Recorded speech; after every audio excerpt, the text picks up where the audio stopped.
খবরের কাগজ দিয়ে 3 ফুটের গণপতির মূর্তি তৈরি করে নজর কাড়লেন নবদ্বীপের শিল্পী। এই খবরটি নিবেদন করছে স্বামী বিবেকানন্দ ইউনিভার্সিটি, আপনার সন্তানের স্বপ্নের ভবিষ্যৎ গড়ে তোলার একমাত্র সঠিক ঠিকানা। গণেশ চতুর্থী উপলক্ষে গণপতিকে শ্রদ্ধা জানাতে এবার পুরনো খবরের কাগজ দিয়ে প্রায় 3 ফুট উচ্চতার গণেশের মূর্তি তৈরি করে তাক লাগালেন নবদ্বীপের শিল্পী শিবশঙ্কর সাধুকা। নবদ্বীপ শহরের 24 নম্বর ওয়ার্ডে তেঘরিপাড়া সুধাংশু চ্যাটার্জি লেনের বাসিন্দা শিবশঙ্কর বাবু।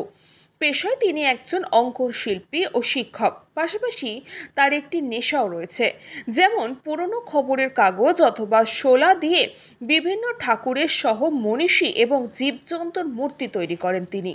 আর এবার গণেশ চতুর্থী উপলক্ষে গণেশ শ্রদ্ধা জানাতে খবরের কাগজ দিয়েই বানিয়ে ফেললেন প্রায় 3 ফুট উচ্চতার গণেশ মূর্তি।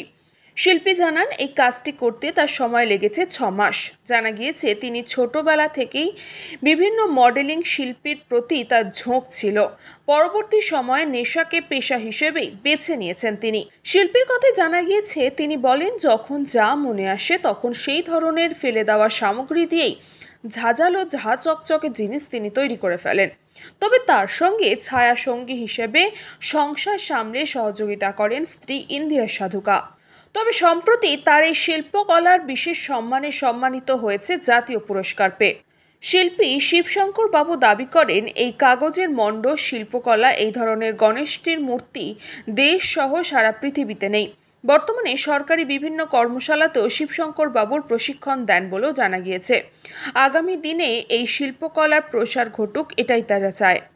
এবারে আমি গণেশ চতুর্থী উপলক্ষে যে এই গণেশটাই আমি তৈরি করেছি এবং সেই গণেশটার যে নানা রকম কারুকার্যগুলো দেখছেন সেগুলো আমি সুন্দর করে আরো ফুটিয়ে তোলার চেষ্টা করেছি। এটা পেপার ম্যাচি বা পেপার পাল, ওল্ড নিউজ পেপার দিয়ে তৈরি, সম্পূর্ণ কাগজ দিয়ে তৈরি। টুকটাক হেল্প করি, যেমন কাগজের মণ্ড যখন তৈরি করেন তখন হয়তো মণ্ডটা মেখে দিলাম, বা ছোট ছোট হয়তো কিছু পারি। আমি সেরকম ভালো পারি না, তবু একটুখানি সাহায্য করার চেষ্টা করি আর কি। Bureau report, news Banga time. St. Augustine's Day School, Barakpur. Success for every child. Admission open 2026 to 2027. Contact number 900793 4555.